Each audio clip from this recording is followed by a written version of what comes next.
हम चाहते थे कि इसको कहीं ऑनेस्टली ट्रूथफुली पोर्ट्रे करें और एक ड्रामेटिक और एंटरटेनमेंट पोर्शन हो फिल्म में। ये हमेशा एक एक्टर के लिस्ट पे होता है रेज्यूमे में कि हमने एक ऑफिसर का रोल प्ले किया है। मेरे लिए भी था। मेरे क्रिटिकली इंजर्ड होने की सूचना मेरे गांव में किसी ने, कोई दुबई में रहता था, एक छोटा सा मोबाइल लाया था, तो एकदम गुस्से से तमतमा गए कि मतलब तुम क्या इतना कमजोर समझते हो मुझको कि तुमने सही बात क्यों नहीं बताई 64 डेज बाद। तो मैंने कहा कि जैसे दुबे सर ने कहा कि 9 साल से ये कहानी बन रही है, उस कहानी की एक अलग कहानी बन सकती है। इतनी चीजें वो 9 साल में हुई। इमरान जी, सबसे पहले तो जब हमने ट्रेलर देखा और इस ट्रेलर में एक एक डायलॉग जिस तरह से सीक्वेंसेस को शूट किया गया है, जिस तैयारी के साथ हमने इसको पर्दे पर साकार होते हुए देखा है, आपके इस रूप को हमने पहली बार देखा है जहां पर आप भारतीय सेना की वर्दी में हैं और वर्दी की एक अपनी खूबसूरती है, वर्दी की एक अपनी शान है, वर्दी की एक अपनी गरिमा है और मर्यादा है। कोई भी इंसान जब ट्रेनिंग के बाद उस वर्दी को पहनता है कुछ बदल जाता है, लेकिन एज एन एक्टर ये एक्सपीरियंस आपके लिए कैसा था जब आपने यूनिफॉर्म में इस किरदार को जिया? Good evening, thank you Lucknow for having us here. मैं एक्चुअली इससे पहले कहना चाहता हूं कि मैं लखनऊ में पिछले 30 दिन से शूटिंग कर रहा हूं एक फिल्म के लिए। वाह! और जब भी आता हूं इस शहर में, यहाँ के लोगों की मेहमान नवाजी, जो प्यार मिलता है, जो अदब और रिस्पेक्ट से पेश आते हैं, दिल खुश हो जाता है और हमेशा अच्छी यादों को बटोर कर वापस जाता हूं। तो इस बार भी thank you Lucknow for that, thank you so much. ये हमेशा एक एक्टर के लिस्ट पे होता है रेज्यूमे में कि हमने एक ऑफिसर का रोल प्ले किया है। मेरे लिए भी था। एक चाहत थी पिछले 20 सालों से कि मैं एक ऐसी कहानी, एक ऐसे स्पेस का एक हिस्सा बनूं जो इंस्पिरेशनल हो, पेट्रियाटिक हो। ये आई थिंक 2017 में गया था राजस्थान में, बॉर्डर पे, बीएसएफ के बॉर्डर पे, और वहां के जवानों से बात करके, वहां उनसे मिल के, आई जस्ट फेल्ट कि एक दिन मुझे एक ऐसा किरदार मिल जाए और एक ऐसी कहानी, तो बस मेरा करियर बन जाएगा उससे और एक लैंडमार्क रोल रह जाएगा। और मेरी खुशकिस्मती है कि 7 साल बाद इन्होंने मुझे इस रोल का एक ऑफर दिया और एक ऐसे ऑपरेशन और किरदार, दुबे जी की जो लाइफ स्टोरी है इतनी इंस्पिरेशनल है, इतनी एक्स्ट्रॉर्डिनरी है। ये बहुत सारे एक्टर्स ने कहा, मैं सुना भी है कि एक बार आप वो यूनिफॉर्म में आ जाते हैं तो कुछ और ही हो जाता है, एक डिसिप्लिनरी बॉडी लैंग्वेज आ जाती है और एक रिस्पॉन्सिबिलिटी। दुबे जी की जो लाइफ है, जिस तरह उन्होंने और उनके ऑफिसर्स ने इस ऑपरेशन को लीड किया, it's a huge responsibility for an actor कि हम इसको पेश करें ऑन स्क्रीन। तो वो आधे से ज्यादा काम हो गया था जब मैंने वो यूनिफॉर्म पहन लिया on screen. End of course I had the support system of the entire team, तो बड़ा मजा आया। अब आगे तो ये एक्सपीरियंस अभी हमें और भी सुनना है। हमारे साथ फिल्म के डायरेक्टर तेजस जी भी हैं, साथ में नरेंद्र सर हैं। सर, सबसे पहले तो आपको सल्यूट इस ऑपरेशन के लिए। आप प्रतीकात्मक रूप से आज मेरे सामने हैं, लेकिन मैं आपकी पूरी टीम के लिए भी ये सल्यूट कर रही हूँ, क्योंकि शायद हम लोग उम्र में उस समय बहुत छोटे रहे होंगे जिस समय ये ऑपरेशन हुआ। वो सोशल मीडिया का दौर नहीं था, वो दौर ऐसा भी नहीं था कि जहाँ पर इंफॉर्मेशन 1 सेकंड में यहाँ से वहाँ पहुँच जाती है। जिस समय फोर्स ने उस ऑपरेशन को जमीन पर अंजाम दिया होगा, बहुत से लोग अपने घरों में आराम से सो रहे होंगे, किसी पार्टी में होंगे, कोई कहीं किसी फंक्शन में होगा, लेकिन आप लोगों ने जमीन पर उसको करके दिखाया और हमारे बॉर्डर्स को हमें सुरक्षित रखा। आज पर्दे पर हम उस कहानी को देखने वाले हैं। आपने सोचा था कभी इस ऑपरेशन पर फिल्म बनेगी या कोई फिल्म मेकर मेरे पास आएंगे इस प्रोजेक्ट, इस असाइनमेंट के साथ में, और पर्दे पर इसे साकार होते हुए देखा जाएगा? Thank you so much. सबसे पहले तो आपने जो बताया कि वो ज़माना बड़ा अलग था, तो इसका एक छोटा सा एग्जांपल ये है कि मेरे क्रिटिकली इंजर्ड होने की सूचना मेरे गांव में किसी ने, कोई दुबई में रहता था, एक छोटा सा मोबाइल लाया था, तो उसके ज़रिए हमारे पिताजी तक ये बात पहुंची और वो 64 डेज बाद हॉस्पिटल में आए और आने के बाद जब मेरी कंडीशन देखी तो एकदम गुस्से से तमतमा गए कि मतलब तुम क्या इतना कमजोर समझते हो मुझको कि तुमने सही बात क्यों नहीं बताई 64 डेज के बाद। 64 डेज बाद। तो मैंने कहा कि अब ऐसी कंडीशन आपको कैसे बतानी थी, हमने सोचा थोड़ा ठीक हो जाएंगे। तो माता जी मेरी साथ थी, जो कि आज बैठी हुई है हमारे सामने, और फादर तो नहीं रहे अभी, तो आज इन्होंने इच्छा जाहिर की थी, व्हील चेयर पे हैं, तो इनको मैंने कहा आप जरूर आइएगा, लखनऊ में ही रहती हैं। और उसका दूसरा हिस्सा ये है कि किसी को कोई कम्युनिकेशन नहीं था, कुछ नहीं पता था। तो वे बात आपकी सही है कि एक बहुत बड़ी चुनौती थी उस समय। और हमने कभी नहीं सोचा था कि एक फिल्म के तौर पर ये इतने बड़े जनमानस के सामने ये बीएसएफ की कहानी पेश होगी, क्योंकि ये पिछले 9 साल से इस पे जो लोग इससे कंसर्न थे उस पे काम कर रहे थे, और ये 9 साल की कहानी भी अपने आप में कहानी है, और ये फाइनली एक इतने बड़े पटल पे बन के उभरी है कि मुझे लगता है कि इससे बड़ा कोई ट्रिब्यूट नहीं हो सकता सीमा सुरक्षा बल के लिए, क्योंकि ये बहुत बड़ा हिस्टोरिकल और लैंडमार्क ऑपरेशन था। जिस समय बीएसएफ को इस ऑपरेशन के लिए सम्मानित किया गया, वो बीएसएफ की उस समय की 50 साल की हिस्ट्री का सबसे बड़ा और सक्सेसफुल ऑपरेशन था। एग्जैक्टली 2015 में बीएसएफ ने अपना जो 50वां स्थापना दिवस मनाया था, उसमें तत्कालीन गृह मंत्री महोदय को ये इस पे डॉक्यूमेंट्री पेश की गई थी, और इसीलिए पेश की गई थी कि काउंटर इंसर्जेंसी ऑपरेशन का ये सबसे नीट एंड क्लीन और मोस्ट सक्सेसफुल अचीवमेंट के तौर पे पेश किया गया था, जिसपे पूरे बीएसएफ को और देश को हमेशा नाज रहा। बीएसएफ के लिए जोरदार तालियां बनती हैं इसमें। तेजस सर, कहाँ से ये आइडिया सबसे पहले क्लिक हुआ आपको कि इस कहानी को मुझे पर्दे पर लेकर आना है?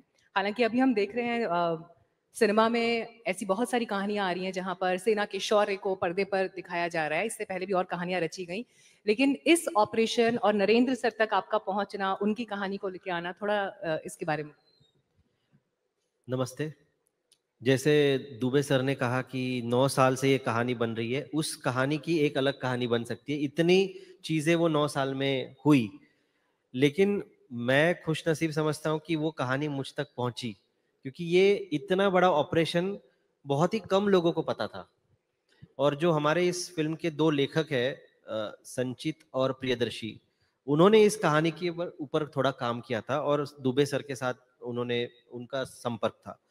वो तो बाय चांस मेरे पास ये कहानी उनके थ्रू आ गई, लेकिन जब आ गई तो मैंने उसे छोड़ी नहीं, क्योंकि मुझे पता था कि ये ऐसी कहानी है जो हर किसी को बताना चाहिए उस कहानी के बारे में, और अपने आप में वो कहानी बहुत बड़ी है।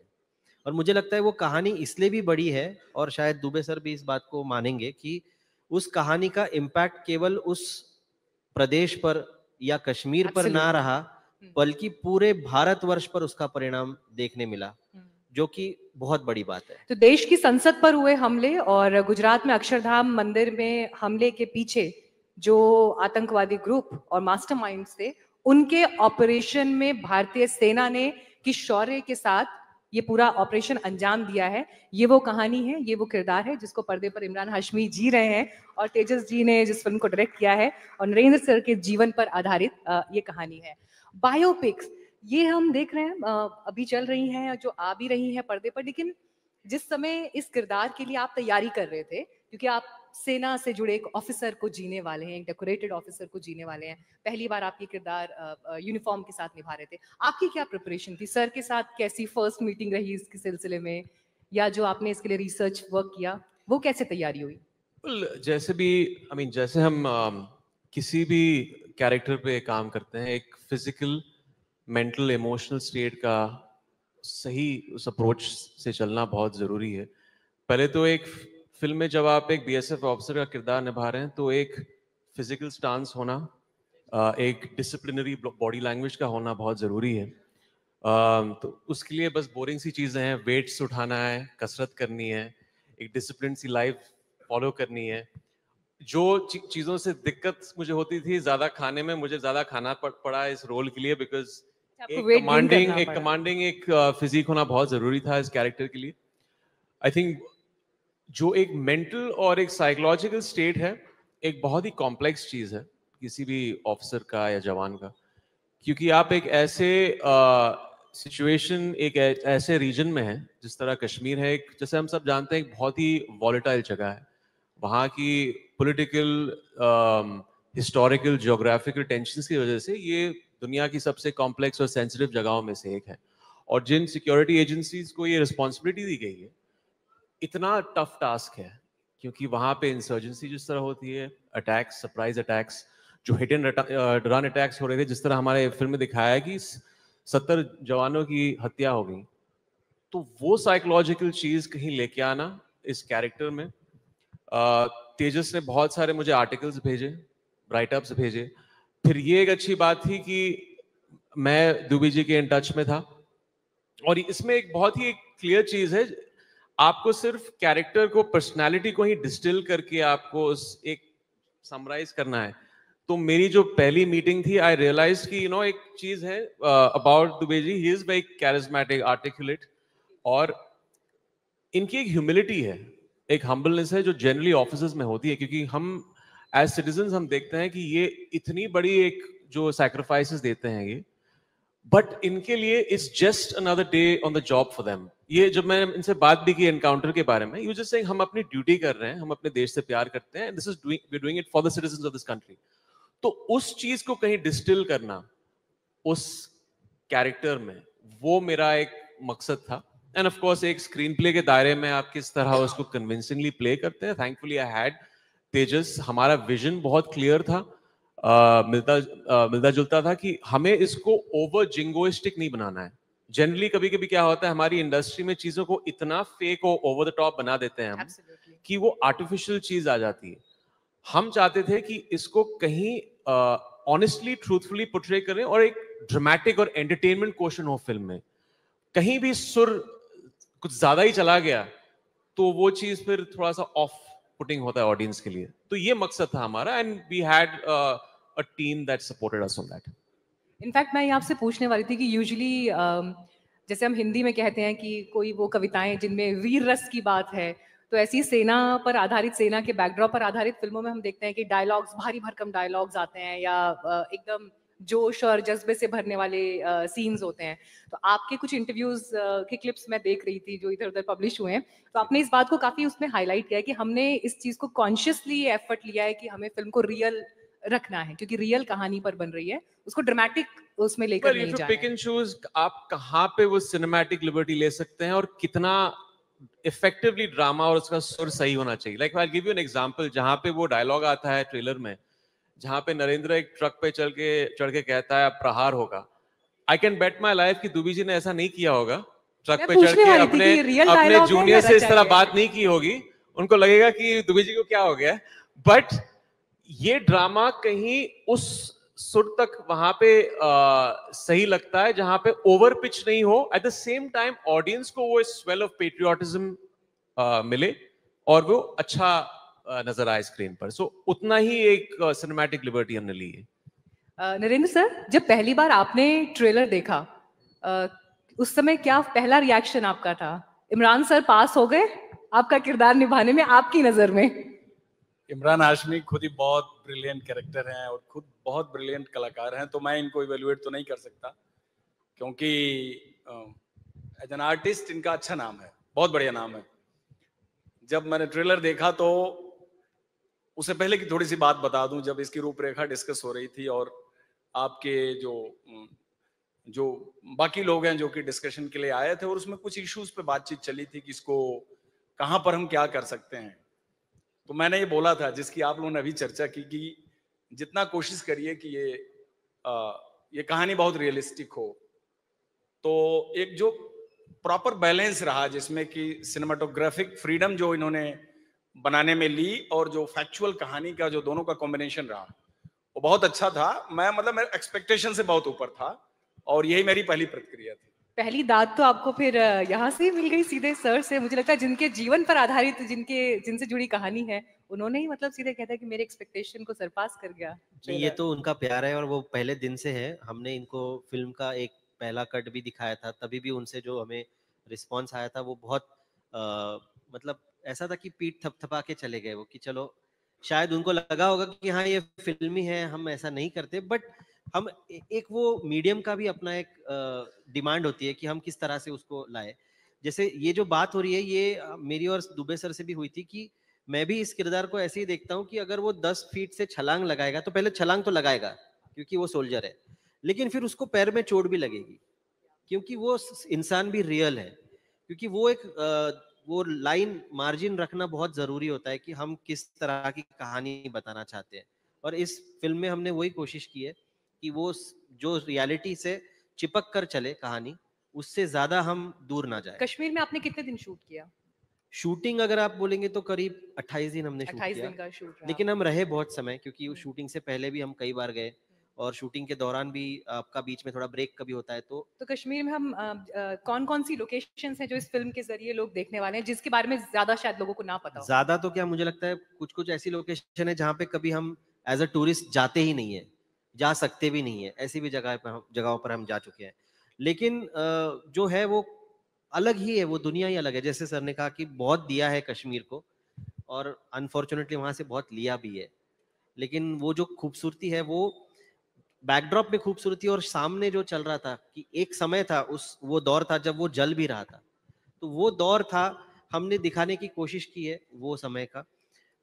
ऐसे लोकेशंस की आप बात करेंगे तो एक ही चीज बताऊंगा, जब सबसे पहले हम गए थे तो हम उस ग्राउंड जीरो पर भी जाकर आए जहाँ पे ये ऑपरेशन हुआ। वाह। जी।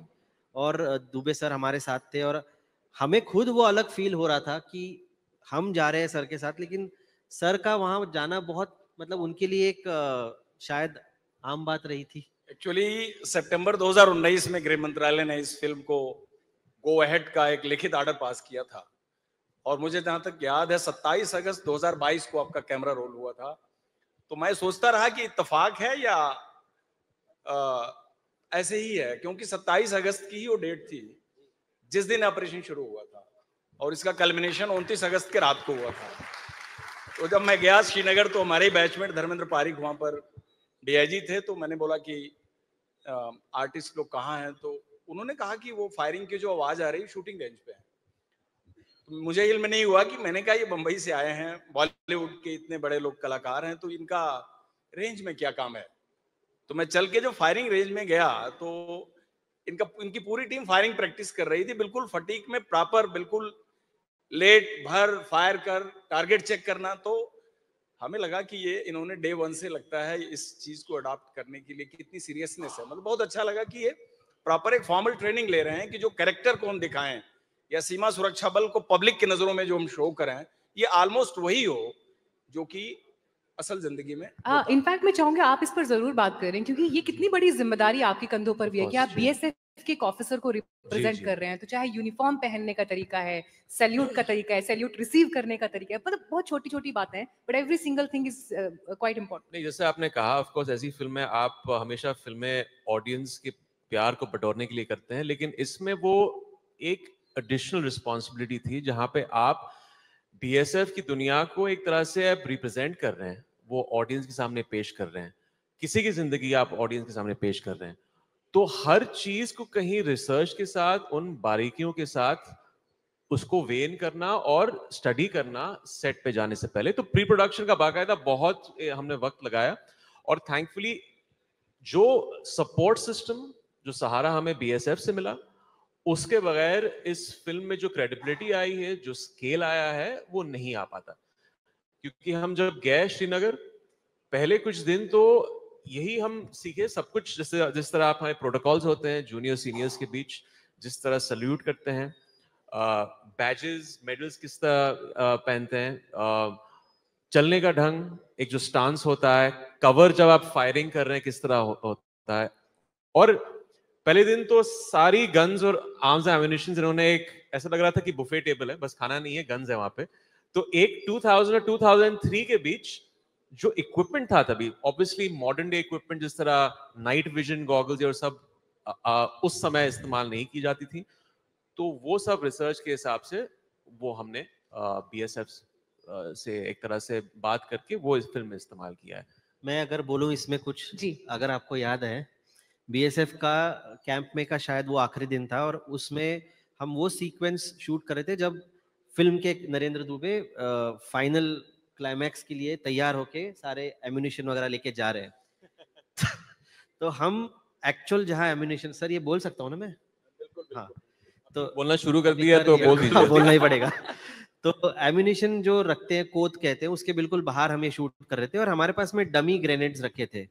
तो वो डमी ग्रेनेड्स वो सिखाने के लिए यूज करते हैं, उसके अंदर कुछ होता नहीं है, वो खुल जाते हैं सारे, लेकिन उसमें छेद होते हैं। तो मैंने कहा वो छेद वाला अच्छा नहीं लग रहा है वो।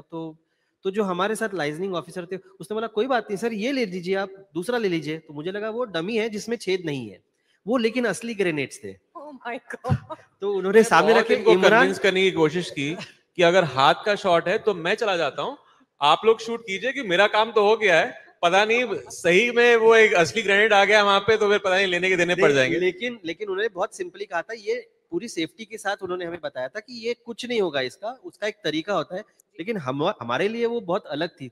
तो इमरान ने तो हाथ लगाने से मना कर दिया, उन्होंने मैं तो हाथ नहीं लगा रहा हूँ इसको।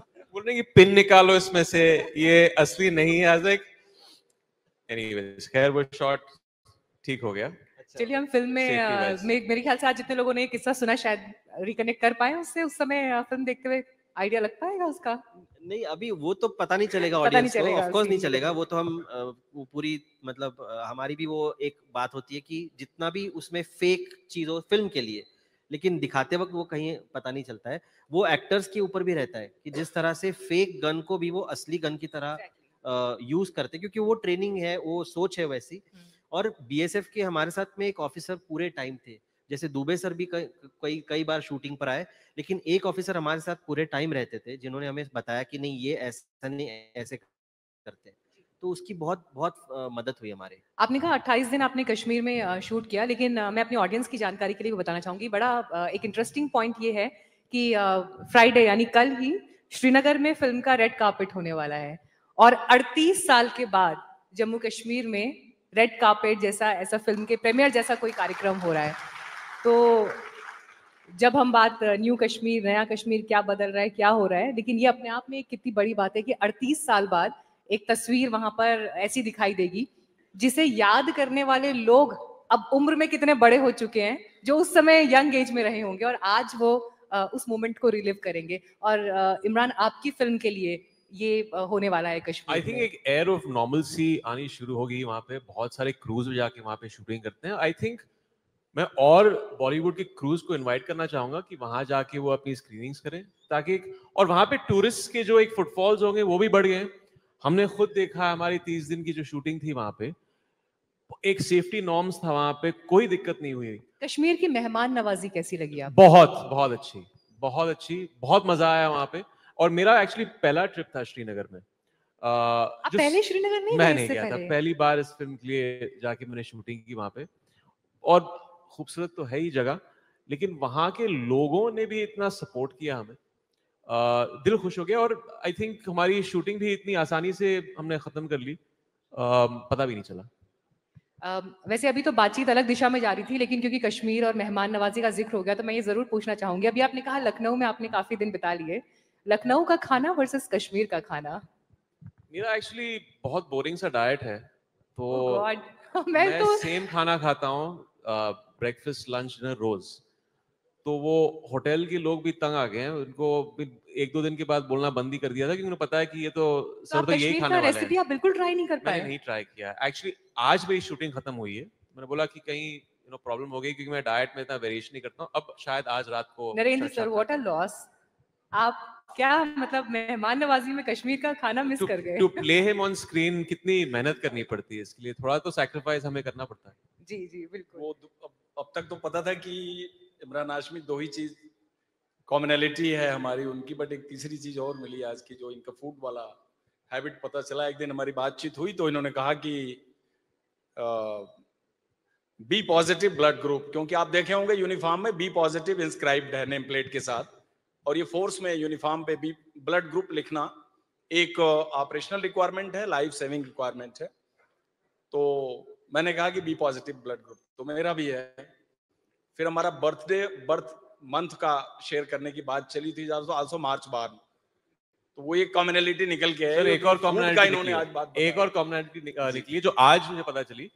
मेरा करियर शुरू हुआ था 2003 अगस्त में। ओ तो और ये गाजी बाबा ऑपरेशन मेरी पहली फिल्म रिलीज हुई थी जब आपका ऑपरेशन सक्सेसफुल हुआ। तो all these are the things, dots being connected to connect the destiny, because it was basically destined to him कि वो इसको पर्दे पर आज 22 साल बाद इतनी हिस्टोरिकल ऑपरेशन को लेके आया है। इसके लिए आपको बहुत बहुत बधाई। अब इनफैक्ट सर, अभी जब आप ऑपरेशन का ही जिक्र कर रहे थे तो ये सवाल भी मैं आपसे पूछना चाहूंगी। उस समय जो एक्सचेंज ऑफ फायर हुआ उसमें आपको गोली भी लगी, आपने बताया गोली यहाँ लगी, उसमें आप इनफैक्ट 60 प्लस डेज आप हॉस्पिटलाइज्ड भी रहे। एक गोली अभी भी आपके शरीर में है? उस ऑपरेशन में मेरा दाहिना हाथ पूरा शेटर्ड हो गया था, उसमें गोली कितनी लगी वो उस समय तो पता लगा नहीं। और मैं हॉस्पिटल में गया, मेरी सर्जरी हुई। अगले दिन करीब 11 बजे एनेस्थीसिया से मेरी नींद खुली, तो मैं लेटे लेटे अपनी शरीर को कोशिश कर रहा था देखूं, तो डॉक्टर्स ने बताया कि 7 बुलेट शॉट्स हैं आपके बॉडी में। तो वो 7 शॉट्स कहाँ है पता नहीं, क्योंकि पेट में जो गोली लगी वो एग्जिट नहीं हुई, अंदर ही लॉज्ड हो गई। अभी भी ग्रेटर सियाटिक नॉच में वो लॉज्ड है। तो अब वो एग्जिट हुआ नहीं, उंड तो पता लगा नहीं।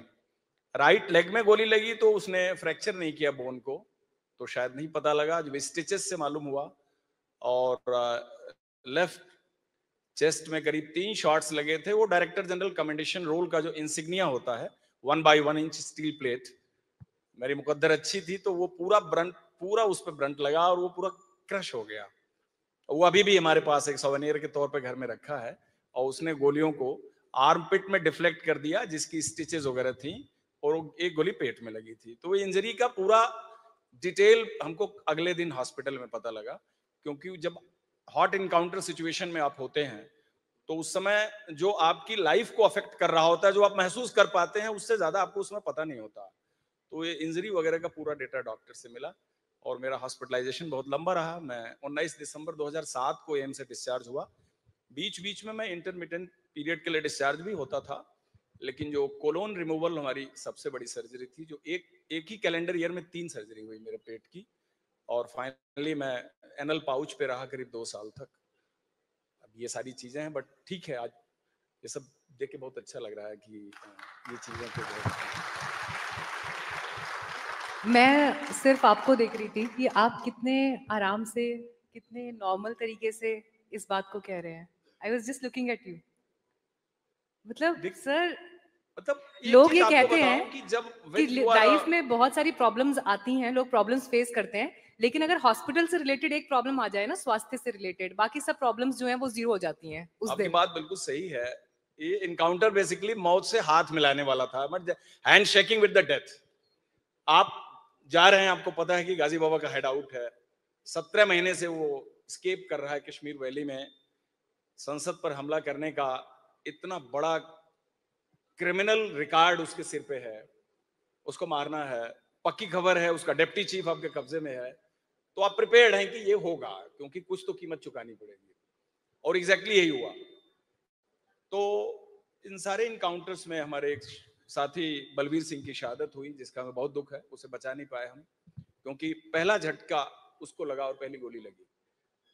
और बाद की जो जिंदगी रही उसमें क्या होता है कि जब डीजी ने मुझे कांग्रेचुलेट किया आईसीयू में, जब एनेस्थीसिया से नींद खुली, तो director general BSF 15 core commander general निर्भय शर्मा, मेरी वाइफ, ये लोग बिल्कुल गेट पे दिखे। तो डीजी ने मुझे बोला कि I spoke to the doctors and you are very grievously injured, but life बच जाएगी, बात कर ली मैंने, you will be saved and congratulations.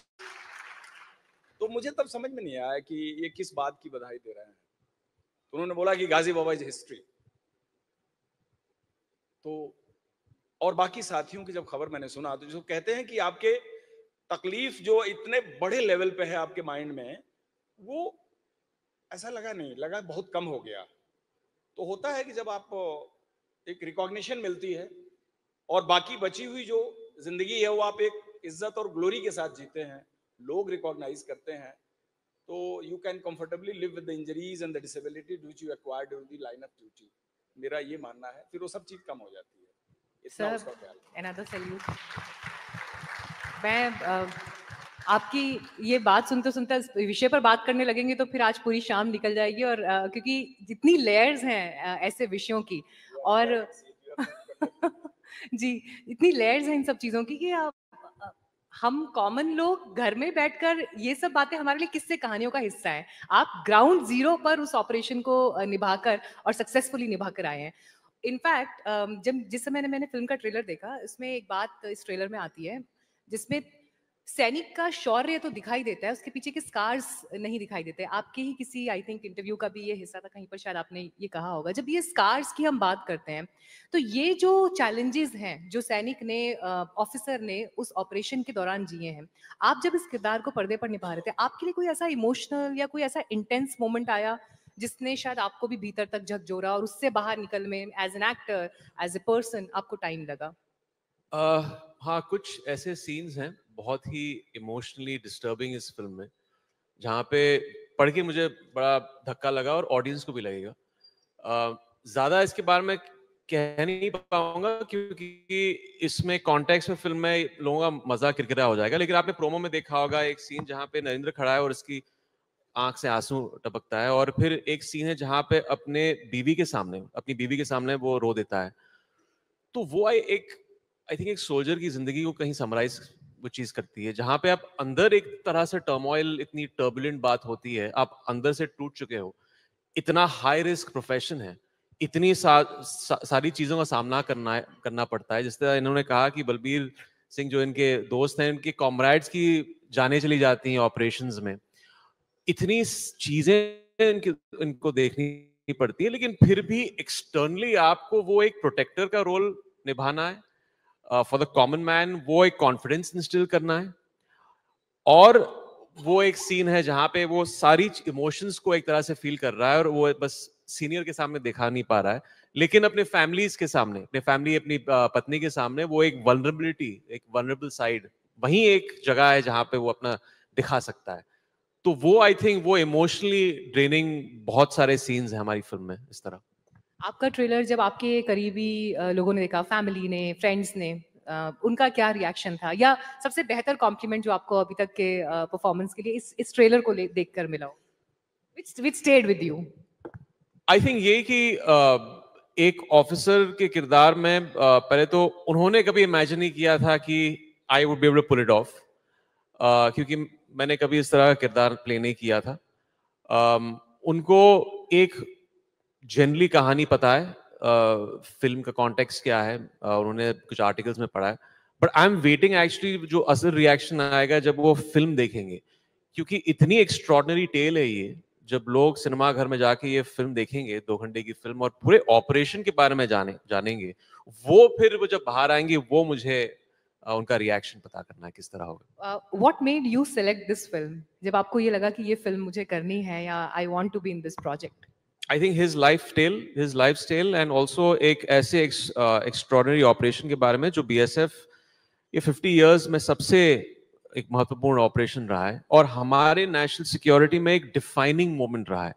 अगर आप इसकी चीजें देखें, 2001 में 2000 जब जैश ए मोहम्मद का जन्म हुआ था, टेररिस्ट ऑर्गेनाइजेशन का, और गाजी बाबा का एक रेड अलर्ट था कि इनको गिराना है, ऑपरेशन के साथ इनको क्रिपल करना है इस ऑर्गेनाइजेशन को। इसके बाद 13 साल तक जैश ए मोहम्मद की ऑपरेशंस हमारे देश में एक तरह से थम गई थी। तो इसका इम्पैक्ट इतना है, तो ये ट्रू स्टोरी ऑडियंस के सामने लेके जाना, और खुद एक खुलासा जब मैंने पढ़ा इसके बारे में, आई फाउंड इट अनबिलीवेबल कि आई फेल्ट कि इसके बारे में फिल्म क्यों नहीं बनी है। अगर आप देखें तो मीडिया में भी ज्यादा इसका जिक्र नहीं है, शायद उस वक्त सोशल मीडिया इतना नहीं था, पब्लिक डोमेन में इतनी बातें नहीं है इसके बारे में, but that's a good Fortune कि इसके बारे में लोग ज्यादा जानते नहीं है, इसका खुलासा सिनेमाज में ही होगा। इनफैक्ट बड़ी अच्छी बात उन्होंने कही, हिंदुस्तान में कहानियां बिखरी हुई हैं, कहानियां इतनी हैं, जो आप ढूंढने चलेंगे तो आपको रियल लाइफ इंसिडेंट्स पर एक से बढ़कर एक किस्से कहानियां दिखाई देंगे कि अच्छा ये भी हुआ है, हमारे बीच ऐसी भी घटना घटी है, लेकिन अनफॉर्चुनेटली पर्दे पर नहीं आ पाती हैं वो कहानियां। इनफैक्ट आज की तारीख में जब हम देखते हैं सिनेमा को लेकर जो एक क्रिटिसिज्म हो भी रहा है, या मुंबई बेस्ड जो सिनेमा बन रहा है और दक्षिण भारत में जो सिनेमा बन रहा है, ये पॉइंट बहुत आ रहा है, कहानियों पर काम क्यों नहीं हो रहा है? मैं चाहूंगी आप इस पर जरूर जवाब दें as a film maker and director.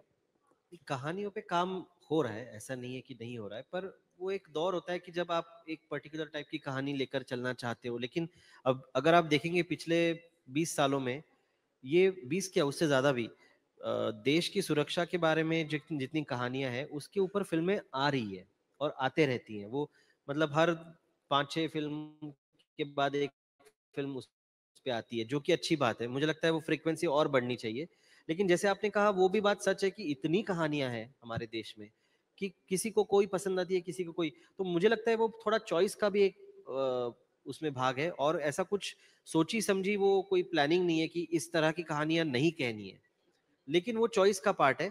और जैसे इमरान ने कहा कि हमारे लिए फॉर्चुनेट था कि ये कहानी किसी और ने नहीं उठाई थी अब तक, और वो इतनी बड़ी कहानी है, ये पढ़ने के बाद तुरंत समझ में आता है। तो अगर वो कहानी मीडिया में पहले ही फैल जाती तो पक्का कोई और बना लेता।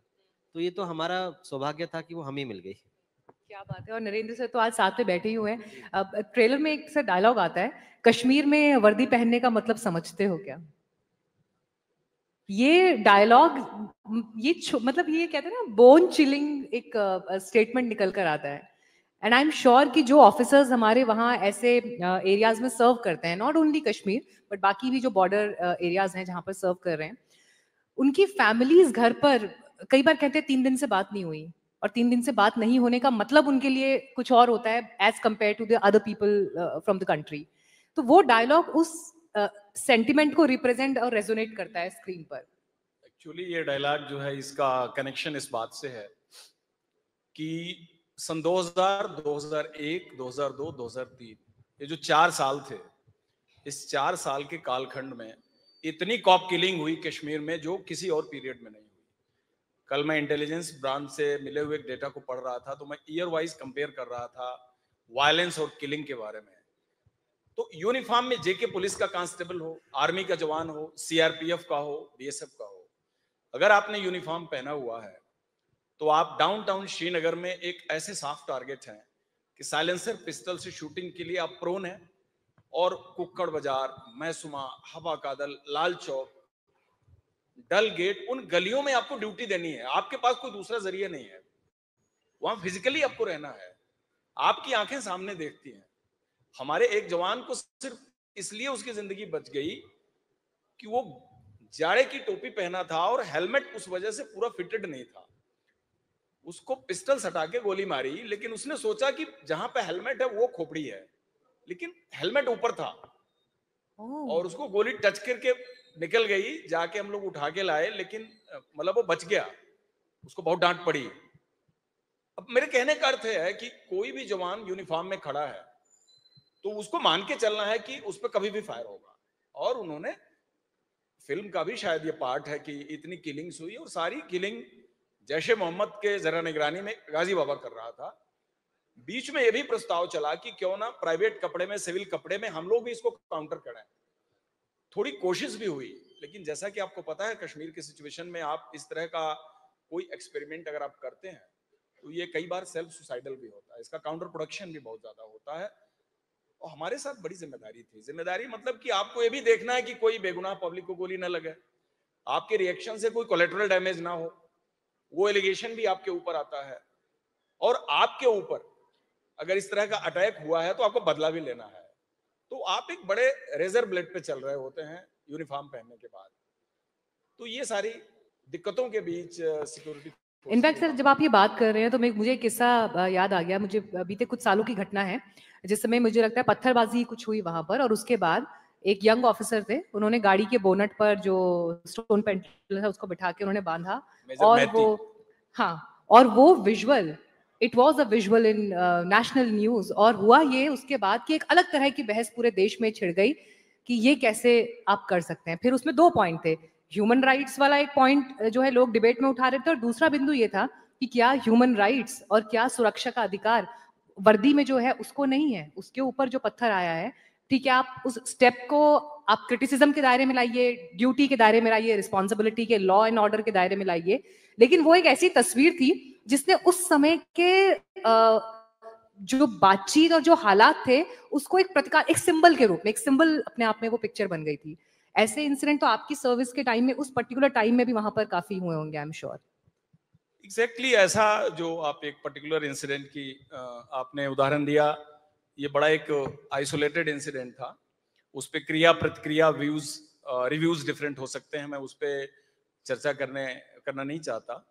लेकिन जो आप ये कह रहे हैं कि हमारे साथ क्या है, एक ऐसे डिफिकल्ट एरिया में जब हम काम कर रहे होते हैं तो वहां पर दौरान duty, in the course of discharge of duty, आप जो कुछ करते हैं वो एग्जैक्टली टेलर मेड सिचुएशन नहीं होती। बिल्कुल। बहुत सारी परिस्थितियां होती हैं जिसका कोई सलूशन नहीं है आपके हाथ में कि यहाँ एग्जैक्टली यही करना है। तो ऐसा करते समय कई बार ऐसा भी होता है कि आपका अनइंटेंशनल भी गलतियां होती हैं, किसी को चोट लग गई, कोई इंजर्ड हो गया, और वो एक बोनाफाइड ड्यूटी के दौरान होता है। लेकिन हमारी कोशिश यही रहती है, जैसे यही ब्रीफिंग है जवानों को, हर जवान के जेब में होता है इंस्ट्रक्शंस कि भाई what to do what not to do. तो हम एक जो लीगल फ्रेमवर्क है उसको वायलेट नहीं करते, हमेशा उसको एक लक्ष्मण रेखा बना के चलते हैं कि भाई हमको इसके दायरे में काम करना है। हम टेररिस्ट नहीं बन सकते। टेररिस्ट को ये नहीं चूज करना है कि कौन पीस लविंग सिटीजन है, कौन यूनिफॉर्म में है। उसके लिए killing and number of killing, ये सारा उसके लिए प्लस पॉइंट है। हमारे लिए अगर कोई एक इनोसेंट सिविलियन मर जाए तो हमारे लिए बहुत बड़ा वायलेंट, बहुत बड़ा माइनस पॉइंट है, उसका हमें जवाब देना है क्योंकि वो वहां का सिटीजन है और वो चीज हमारे अगेंस्ट होती है, उसमें हमें कोऑपरेशन लेवल में कमी आती है। तो कोशिश जनरली यही होती है कि इस तरह की कोई घटना हमसे ना हो, उसको हम लोग अवॉइड करते हैं। उसका सबसे बड़ा एग्जांपल गाजी बाबा का ऑपरेशन है। एक सिंगल सिविलियन को गोली नहीं लगी और हार्ट ऑफ श्रीनगर के अंदर एक एनकाउंटर हुआ, नूरबाग के एरिया में, जहां मकान गिन नहीं सकते। इतनी बड़ी घटना हुई, इतना बड़ा एनकाउंटर हुआ, पूरी बिल्डिंग डिमोलिश हुई, एक सिंगल आदमी को खरोच तक नहीं आई। एक शहादत हुई बलवीर सिंह की और लोगों को चोटें लगी और सिर्फ टेररिस्ट मारे गए।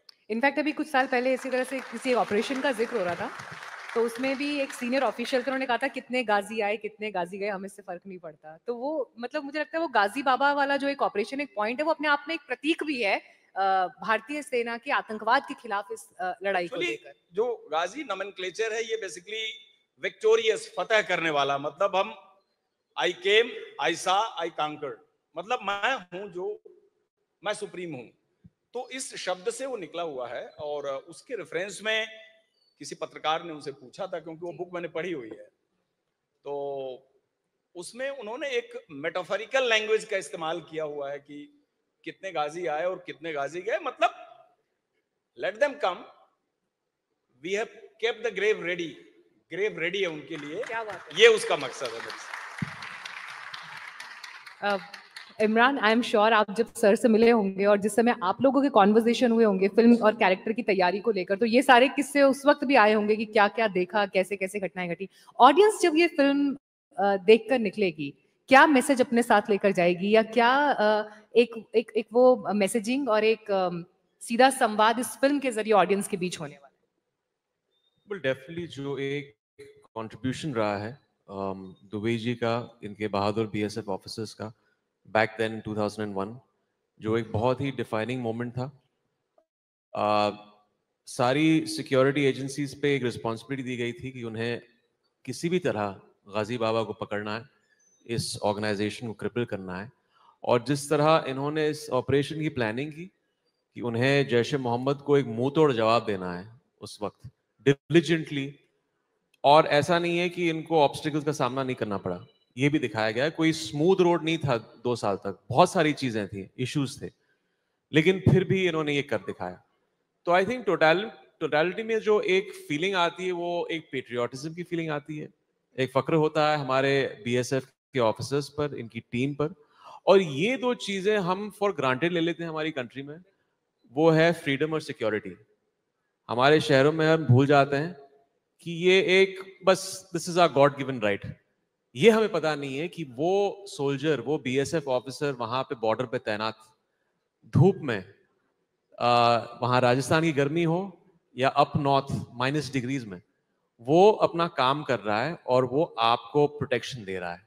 ये एक बहुत बड़ी बात है जो हम भूल जाते हैं। ये एक रिमाइंडर होना चाहिए, हमारे स्कूल्स में सिखाया जाना चाहिए। और ये हमारा काम है एज फिल्म मेकर्स की, या हम मानते हैं कि ये हमारी ड्यूटी है कि हम ये ऑडियंस के सामने पेश करें in the medium of a film, ताकि वो एक उनको ये पता चले। वो आपके लिए देशभक्ति और राष्ट्रवाद क्या है? आई थिंक पेट्रियोटिज्म जिस तरह एक बीएसएफ ऑफिसर का होगा, I think for a common citizen, आपकी खुद की दुनिया में आप किस तरह अपने देश में आप कंट्रीब्यूट करते हैं, वो आप पर है। आप अपने घर से शुरू कीजिए, अपने लेन से शुरू कीजिए, वही एक अपने कैपेसिटी में आप जो कुछ भी कर सकते हैं to give a positive thing to your nation, वो एक पेट्रियोटिज्म होता है मेरे लिए। I am sure free time में आप भी कुछ सिनेमा या अलग तरह से कंटेंट वगैरह देखते होंगे जब समय मिलता होगा। कोई ऐसी फिल्म जो आर्मी बैकग्राउंड पर बनी है विच इज योर फेवरेट, या जिसको देखकर आपको लगा हो कि इस तरह का किरदार अगर मौका मिला तो मैं भी करना चाहूँ? एक्सेल फिल्म्स मूवीज की मुझे लक्ष्य बड़ी लक्ष्य पसंद थी। हाँ। और ये एक्चुअली उनकी is the only second film जो मेरे ख्याल से सेकंड उसके बाद आपकी फिल्म आई होगी ना ये जी जी लक्ष्य के बाद। जी। तो एक चैलेंज क्या ये भी था कि लक्ष्य से अब कम से कम 5 लेवल आगे जाना है हमको? वेल वही मकसद है, वही हमारा तेजस? लक्ष्य है। वही ये लक्ष्य है। कंपैरिजन से ज्यादा हम जो हम बनाना चाहते हैं वो सिंसियरली बनाए हैं, और अभी बहुत अच्छा फील है कि ट्रेलर के लिए लोगों का बहुत प्यार मिला है, अब उतना ही प्यार और उससे ज्यादा फिल्म के लिए भी मिलेगा। अच्छा, एज ए फिल्म मेकर आपके ऊपर क्या ये चैलेंज था कि इमरान हाशमी की जो फिल्म्स होती हैं उनमें जो गीत संगीत उनकी उनकी फिल्मों के जो गाने रहे हैं, मतलब फिल्म एक तरफ एक एक गाना अपने आप में फिल्म को सुपरहिट कराने का रोल प्ले करता है, लेकिन ये अब उस तरह की फिल्म नहीं है। ऑफ कोर्स इसका अलग तरह का कहानी है, अलग तरह का फ्लो है। तो इसका संगीत हमें कैसे ऑडियंस तक पहुंचाना है? हालांकि एक गीत है जो लोग काफी पसंद भी उसको कर रहे हैं, बट ये चैलेंज था आपके हाँ, लिए? वो चैलेंज तो था, क्योंकि सोचना था कि एक सोल्जर के लाइफ में हम गाने डाल रहे हैं, क्योंकि फिल्म की जरूरत भी होती है। तो मैंने एक बार शायद दुबे जी से पूछा भी था कि आप कौन सा गाना गाते थे घर पर। तो या लेकिन कौन सा सुनते थे? नहीं गाते थे, क्योंकि गाना तो पड़ेगा अगर ऐसा तो। लेकिन जोक्स अपार्ट, फिल्म में जो गाने हैं वो उस कहानी को आगे ले जाने वाले गाने हैं, और जैसे एक गाना अभी आया है उसको भी बहुत अच्छा सराहा है लोगों ने, और हम गाने उसी तरह से रखें जो फिल्म को आगे बढ़ाए, फिल्म के साथ रहे। ये नहीं कि बस एक कहीं से गाना डालना है इसलिए हमने गाना डाल दिया, इस तरह से उसमें नहीं किया है। आपने क्या इस चीज को मिस किया कि इस फिल्म में गाने उस तरह से नहीं है जो मेरी फिल्मों में अमूमन मतलब लोगों के साथ में एक कनेक्ट नहीं रखते नहीं, हैं? बहुत या अच्छे गाने हैं इस फिल्म में। हाँ, आप सही कह रही हैं कि एक जो होता है एक टोनालिटी फिल्म की होती है। अगर एक लव स्टोरी हो तो बाय डिफॉल्ट वो लेंड करता है जहाँ पे आपके पास 5 अच्छे गाने हो। But it was also a task कि हम इस फिल्म में एक बीएसएफ ऑफिसर की कहानी में और एक ग्रिटी स्टोरी में किस तरह गानों को लेके आएंगे। हमारी एक कॉन्वर्सेशन भी हुई थी 6 महीने पहले जब मैंने फिल्म देखी पहली स्क्रीनिंग में।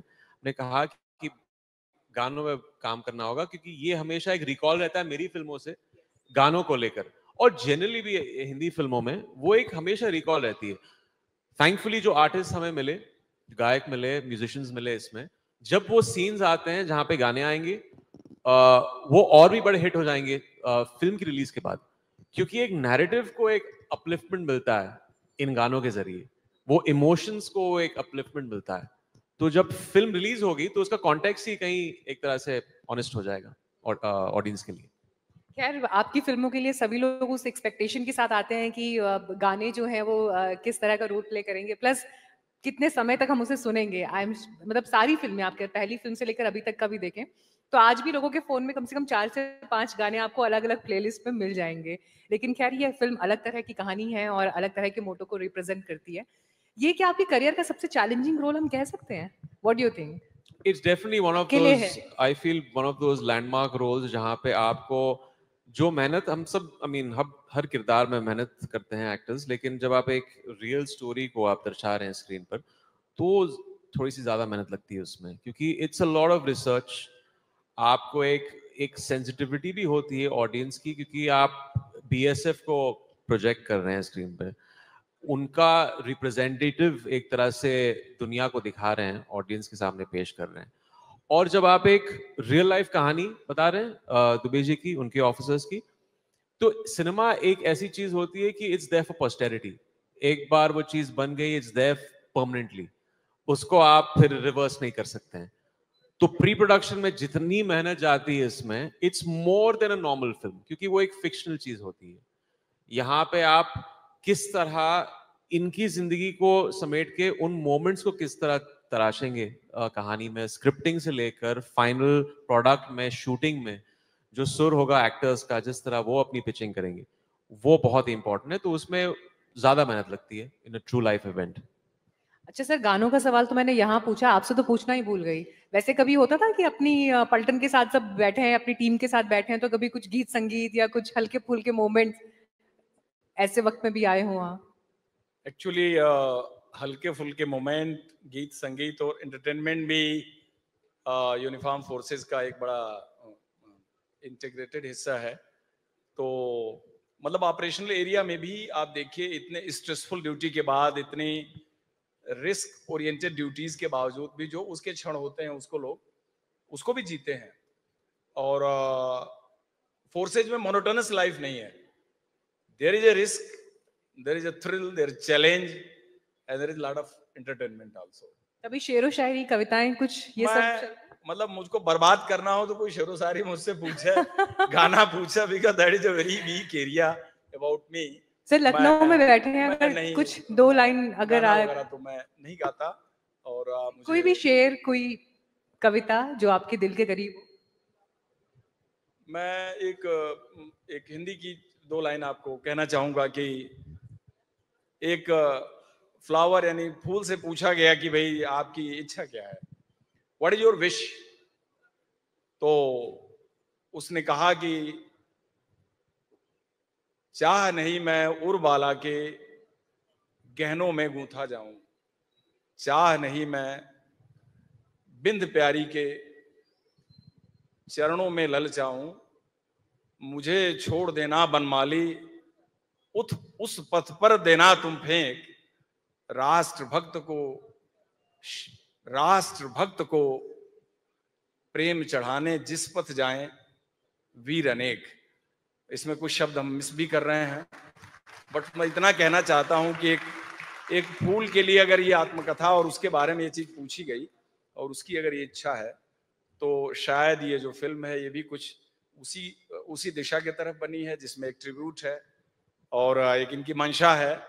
और आई थिंक स्टोरी एक बड़े कम टाइम में, बड़े कंडेंस फॉर्म में सबको देखने को मिलेगी। चलिए, मैं तो ये बोलूंगी बहुत मेहनत के साथ, परिश्रम के साथ फिल्म बनी है और एक ऐसी कहानी को पर्दे पर लेकर आ रही है जो एक्चुअली हिंदुस्तान में सबको जाननी चाहिए और आज के दौर में बनी है, तो उसमें अलग तरह के जो टेक्निकल एक्सेलेंस है वो भी हमको दिखाई देगी पर्दे पर। तो इंतजार रहेगा। बहुत शुभकामनाएं मेरी तरफ से आपको, आपके इस प्रोजेक्ट के लिए, फिल्म के लिए। और जो यंगस्टर्स अभी यहाँ बैठे हैं और जो लाइव इस वक्त आपको देख रहे हैं, इमरान आप कोई भी मैसेज अगर उनको देना चाहें जाते जाते। यही कि फिल्म हमारी ग्राउंड जीरो रिलीज होने वाली है 25 अप्रैल को सिनेमा घरों में, और आई थिंक हम सबको ये फिल्म, आप सबको ये फिल्म देखनी चाहिए। आई थिंक इंफॉर्मेशन के तौर पे, एक ऐसे मिशन के बारे में, एक हमारे नेशनल सिक्योरिटी में डिफाइनिंग मोमेंट, आप उस चीज को रिलिव करेंगे। आप देखेंगे कि हमारे बीएसएफ ऑफिसर्स ने किस तरह अपनी जान को दांव पे लगा के ये किया, जो मेहनत उन्होंने की 2 साल तक। तो एक डिफाइनिंग मिशन है, I feel every Indian should watch and they'll feel proud to be an Indian. अब प्रहार होगा। Thank you so much, thank you. अगर आप ये वीडियो YouTube पर देख रहे हैं तो हमारे चैनल को सब्सक्राइब कर बेल आइकन दबाएं, और Facebook पर देख रहे हैं तो हमारे पेज को लाइक करें। 8 मिलियन प्लस सब्सक्राइबर, आपके इस भरोसे के लिए बहुत धन्यवाद।